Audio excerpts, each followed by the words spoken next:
Ah, there you are, Ira. Come, rest a while. You will have no better opportunity. After witnessing their god's ignominious defeat... ignominious defeat, the Amalja will be less inclined to risk our wrath, for a time at least.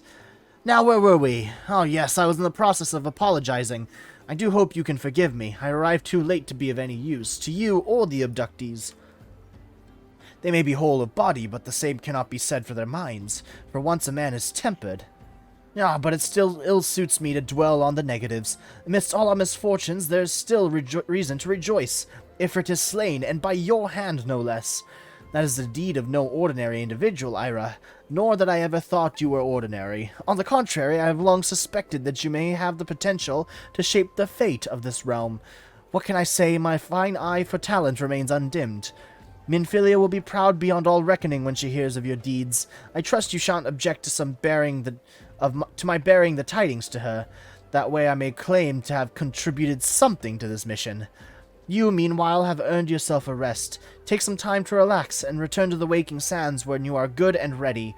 We can discuss matters in more detail then. Just don't take too long, will you? The realm's problems won't solve themselves. So we have to go to the Waking Sands again, having to TP there. Well, I guess I don't have to TP there, but it's the quickest option. Scion of the Seventh Dawn. Usually, can I just walk in? Ah, the triumphant hero returns! Thancred told us the news upon his arrival. He is presently in the Solar, giving a full report to Lady Minfilia. You should join them at once. Lady Minfilia is most eager to see you. My late arrival nearly cost Ira his life. I wasn't there when the Amalja took him prisoner, and I wasn't there when they served him to Ifrit. Yes, by some miracle he survived, but that does not excuse the fact that he should never have had to face such dangers alone. I failed him utterly, just as I'm failing you all. What's done is done, Thancred. You can ill blame yourself for every...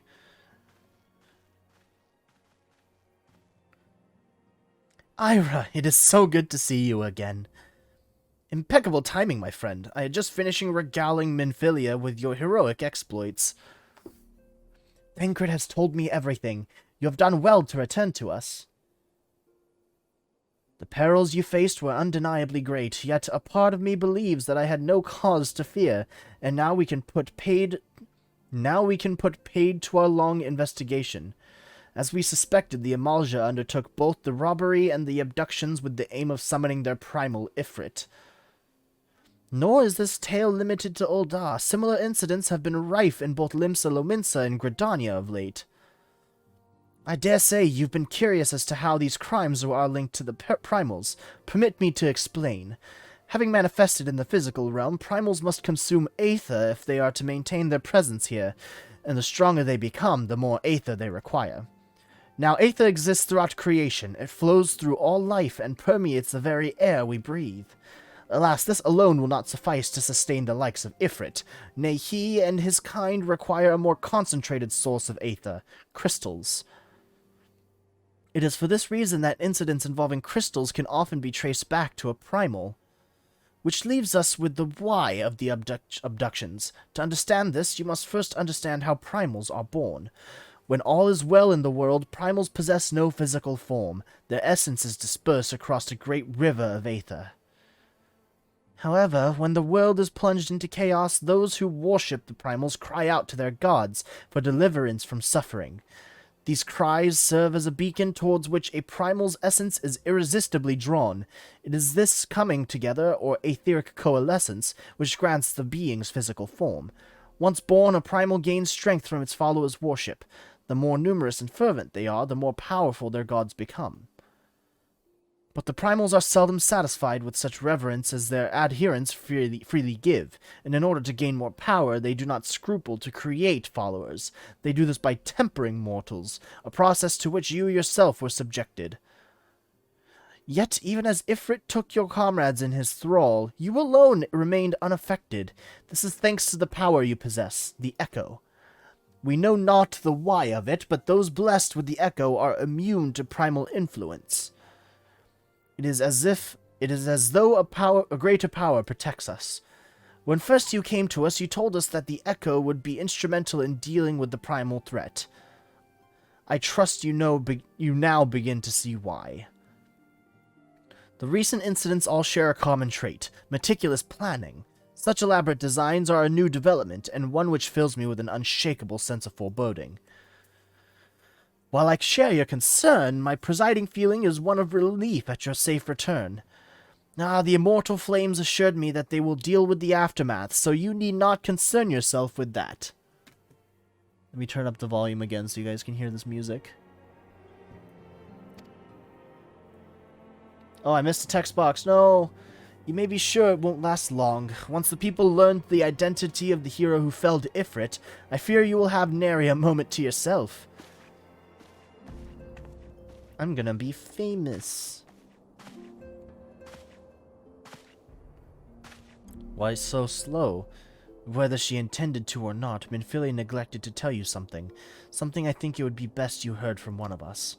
It concerns the tempered abductees that were rescued.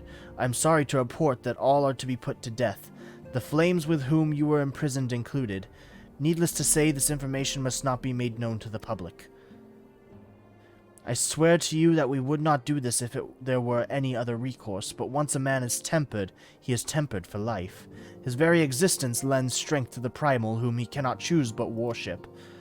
And so we Scions continue our fight, that no more innocents need be sacrificed. I hope that you will continue to stand with us, Ira. But I should be going. I must offer my apologies to the Flame General for the losses his people suffered. Till next time. Till next time, Thancred. I'll see you later. I want those cool neck tattoos, though. Can I get some? Gods forgive me. How many more lives?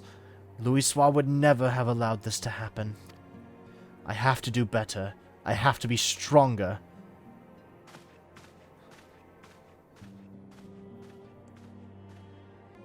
Alright, Minfilia. What do you have for me?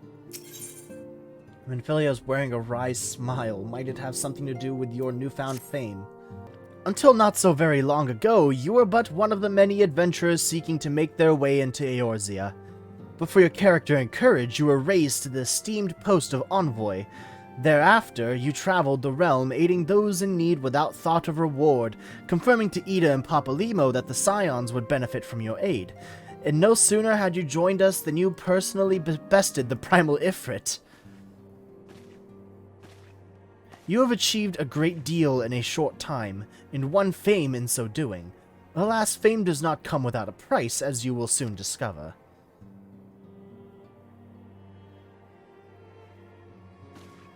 We have guests, Ira, or rather, you have guests.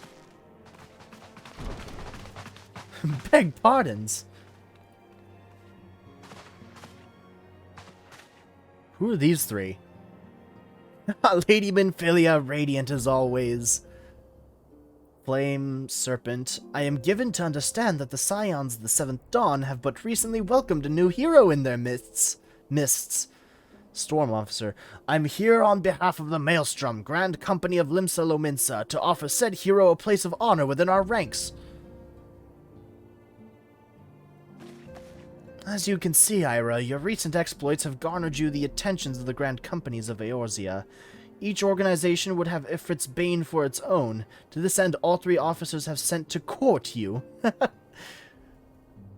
They would not ordinarily go to such lengths to enlist a new recruit. That they have is evidence of their high regard for you. I find myself wondering how word of Ira's deeds spread so quickly. That the immortal flame should know of his triumph is to be expected, but what of the other Grand Companies? Mr. Taru! Your reputation precedes you, Master Varian. 'Tis no ordinary man who can face a primal and emerge the victor. And imagine our pride when we learned that you began your journey as an adventurer in our own Gridania. Know that the people hold you in high esteem, and that you will always be welcome among us. The Order of the Twin Adda has need of valiant men such as you. Join your strength to ours, friend, and together let us ensure that peace never reigns, or ever reigns, over the Twelveswood. What a pleasure it is to finally meet you, Master Varian. My comrades speak of you in the most glowing terms. A man of your talent belongs with the immortal flames. Join your strength to ours, friend, and together let us secure a prosperous future for Ul'dah. The Admiral was not exaggerating when she said you have the look of a hero.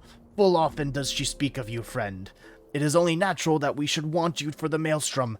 Join your strength to ours, and together let us see the grand vessel of Limsa Lominsa to the shores of glory. What if I don't want to join anybody? I just kind of want to be a free agent. Lady Minfilia. Very well. Though I am quite sure you need no reminding, mayhap a brief summary of the situation would help to clarify your thoughts on this matter. As you know, the Grand Companies are all-encompassing organization empowered to call upon the martial, economic, and technological resources of their respective city-states in times of strife. There are presently 3 such organizations in Eorzea: the Maelstrom of Limsa Lominsa, the Order of the Twin Adder in Gridania, and the Immortal Flames of Ul'dah. Serving a Grand Company means serving the nation to which it belongs. You'll be charged with its defense and tasking with advancing its cause. In return for your faithful service, you'll be furnished with various rewards, some of which may well prove useful to you in your other endeavors. If you are agonizing over which Grand Company best deserves your loyalty, be at ease.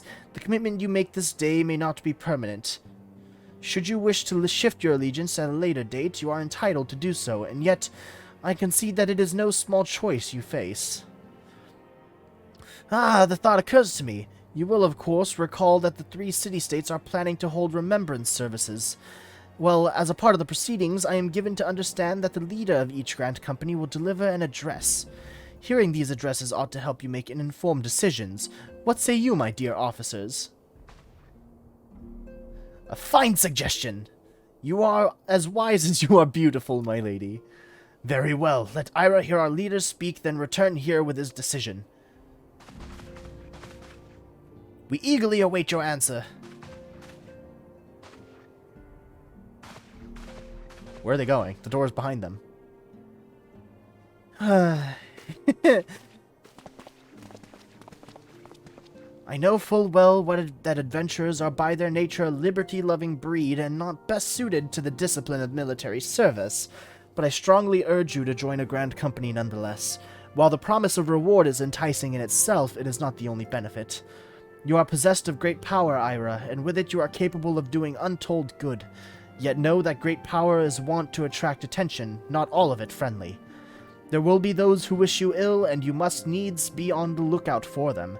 Yet however vigilant you are but one man, in the midst of a Grand Company. However, you will be one man amongst many, a friend amongst friends. Your achievements will be shared, and so will the danger. I can think of no better arrangement. Of course, joining one organization need not mean leaving another. I hope that we can continue to rely upon your aid. The 12 know that we will have need of it in the days ahead. The Grand Companies seek to protect their own nations. We Scions, on the other hand, seek to preserve the future of Eorzea as a whole. Similar, yet not quite the same. Now then, I expect you will be afield more often in the future. As such, I would have you carry this link pearl with you at all times. It will allow us to stay in touch regardless of location. Well, that's cool. I got a cell phone. Eorzea is changing, Ira, and you have the power to help shape it anew.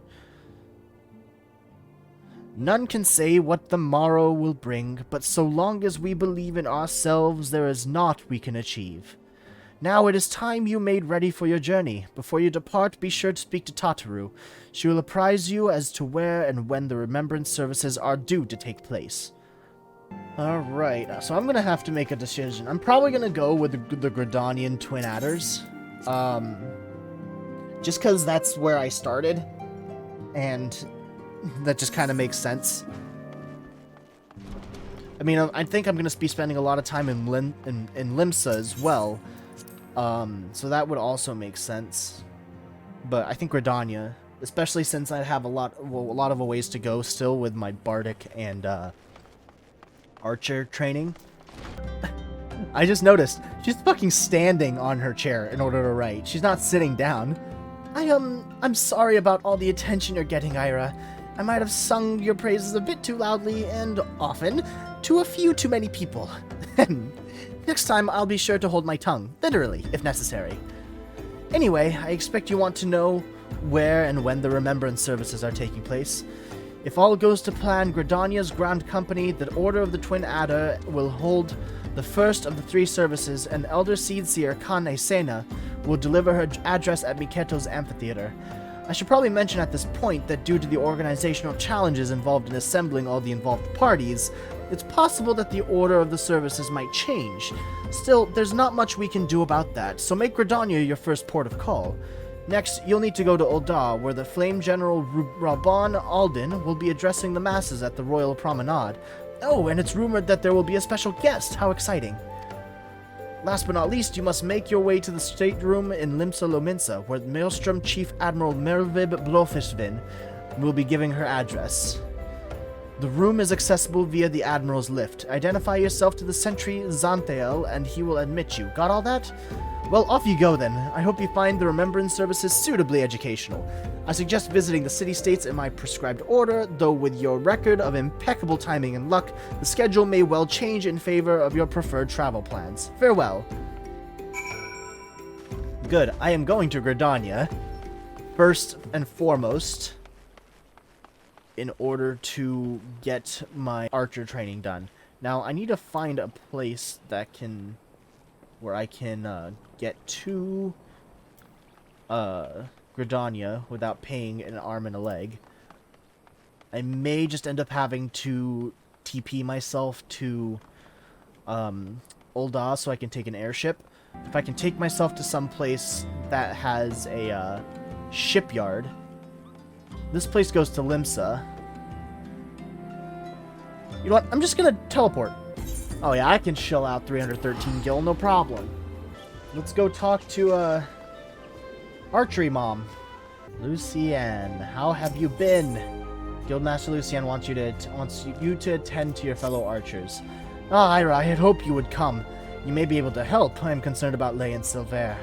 They show signs of losing perspective and, well, mayhap it is best you see for yourself. I cannot help but feel that both would benefit from your counsel. Consider this a personal request, Ira. Okay, so I'm guessing that I'm gonna have to talk to both of them. Or at least one of them? Yeah, there we go. So, Silvera first. Oh gods, did Lucienne send you to pester me by any chance? This is hardly her concern, and it is most definitely not yours. If you must know, I have decided to leave the guild. I mean to track down Power Majuk and finish what we started. The God's Quiver and Wood Whalers seem content to ignore our warnings, but I will not let her escape again. I already made that mistake once, and it cost me my place in the God's Quiver. Aye, the foolish young sentry of whom I once spoke, he was me. We had her, Ira. There was no escape, but then she began to wail about a wounded comrade, one who would surely die without her help. She looked me straight in the eye and begged. And I blinked. I failed to see through the most elementary ruse. I felled Gridania and the God's Quiver, and while that can never be forgiven, mayhap I can reclaim a measure of honor by stopping her. But a wanderer like you would not understand what it means to betray your people. Worry not, I do not intend to leave just yet. I will continue to gather information until I am certain of Murjuk's whereabouts. Make no mistake, though, it is only a matter of time. Now run along, will you? Oh, and if you are so concerned about your fellow guildmates, you should attend to that moping Mikote. The sight of her shuffling around while staring at her feet is bad for morale. Not that it matters to me. Does he like her? Is there some kind of, like, burning, secret romance going on here? Oh, it's you. Tell me, Ira, do you ever think about home? Do you ever wish you could go back? Mine was just another poor village in the Twelveswood.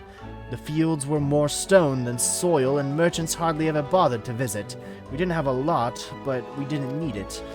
And then the calamity came. I remember running, and the screams. It was so loud, Ira, so unbearably loud. And then I was here in this strange city, surrounded by more people than I'd ever seen, and I don't know any of them. But I knew how to hunt. I was always good at hunting, Ira, and the guild gave me a place to get better. At least I thought I had gotten better. She, Power Majuk, She was so much more. I've been thinking, Ira, that maybe this is a sign. Maybe Silver is right in this guild. This city is no place for an outsider like me. And so I've decided to leave. I'm glad to have known you, Ira, even if it was only for a short while. Forgive me if this is too selfish a request, but before I go, I would like to meet with you one last time. Alone, in the South Shroud, these Gridanians would not understand. Is she asking me out on a date? I can't attune, I'm not attuned to 8th Rite, so let's just go to Camp Tranquil. And we'll have a chance to attune to that 8th Rite once we get there. I remember bum rushing this place last time, trying and avoid all the high-level monsters that are in the area. Yeah, level 30. So, right as I get detected, if I get detected by anything, I'm just gonna start running. Okay! That's a sprint! Yeah, this probably isn't a date. She's probably gonna ask me to kill something with her. Let's see, how close is this 8th Rite crystal? I might just end up going and getting that first and coming back. Alright, attuning and turning around. Popping my knuckles. Oh! There's 2 of them. And Lay. No, don't hurt him! And there I was thinking you mightn't accept my kind invitation. I don't recall inviting him, though. 'Tis rude to presume. Sonny, and I do so hate rudeness. No, that wasn't her accent. She had... Oh, fuck, what was her accent?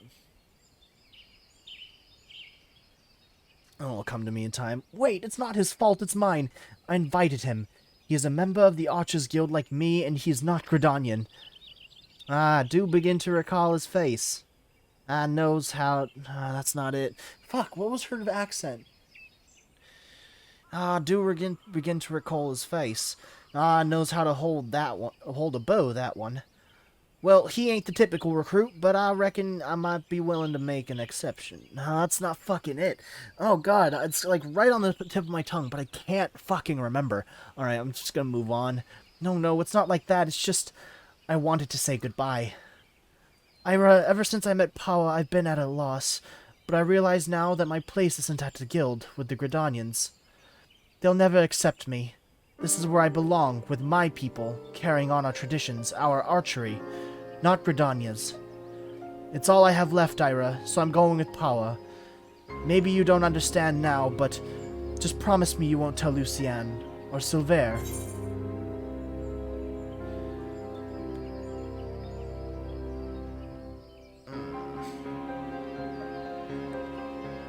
That's difficult. As you wish, I won't tell them. But if they die... Ira, made your peace with your little friend, have you? Right then, let's get on with it. Shoot the bastard. Excuse me? No? Ain't no love lost twixt ye and the guild, is there? Then what's the problem? With Feather and a bloody venture, no bugger will miss him. I'll miss him, alright? So just stop. Dear me, and I had such high hopes for you, Miss Aleopo. Waste of bloody time. A keeper what's lost her nerves about as much use to me as a glass bow. But there's no sport in killing captured prey. I better not see neither of ye again, cause if I do, I'll show you what happens to prey what's daft enough to be caught twice. Away, sisters, away! How do you do it, Ira? How do you live in this place with these people? And why do you even bother? What have they ever given to you besides scorn? Well, what do you see in them, Ira? Even though you joined the guild after I did, you've come so far, so quickly. Maybe you've even surpassed me. I have to know how you've done it. I have to know what it is I'm doing wrong. And there's only one way I think I can think of to find out. Meet me at the Bannock. Okay. Lay. Shall we begin, Ira?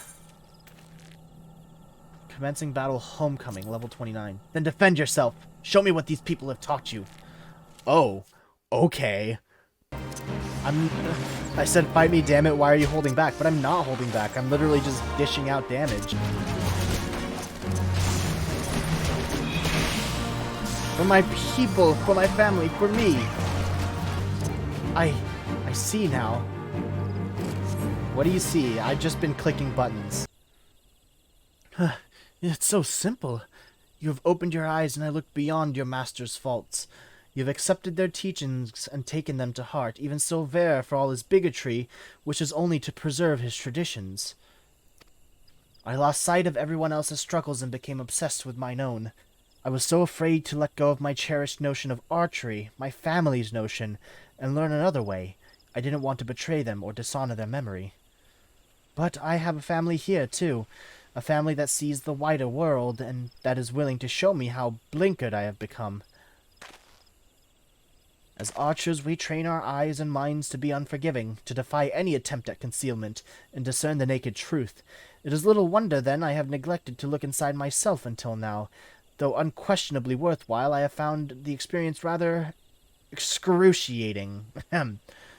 Thank you, Ira. I know now that I belong at the guild, together with you and Lucienne. And yes, even that bloody Wildwood. Gods help me, I think I might actually miss him. No, I think it'd be a really cute story if, like, Silver just slowly, his racism kind of melts away and he learns to accept others. I think that'll be a good redemption arc. A little nice story. Welcome home, Ira. You need not say a word. One look at Lei's eyes was enough. Thank you for returning her to us. When we focus on a single goal and pursue it with passion and fervor, it becomes easy to lose sight of what else lies before us. With your skill and vision, Ira, you can help your fellow archers to look beyond themselves and remember their comrades. I hope I can count on your support in the future. Okay, this velveteen shirt is the best out of all of them. Cool, level 28. I'm guessing I have to be level 30 for this next one. Yeah, level 30 archer. And it involves Silver. Great! I am looking forward to that. Ooh. Bare chest look here. Alright. Looks very roguish. That looks like a very roguish kind of look. Oh, wow. Okay. Lisette de Valentione. And Astrid? Excuse me? Is this a child? Is this a child here?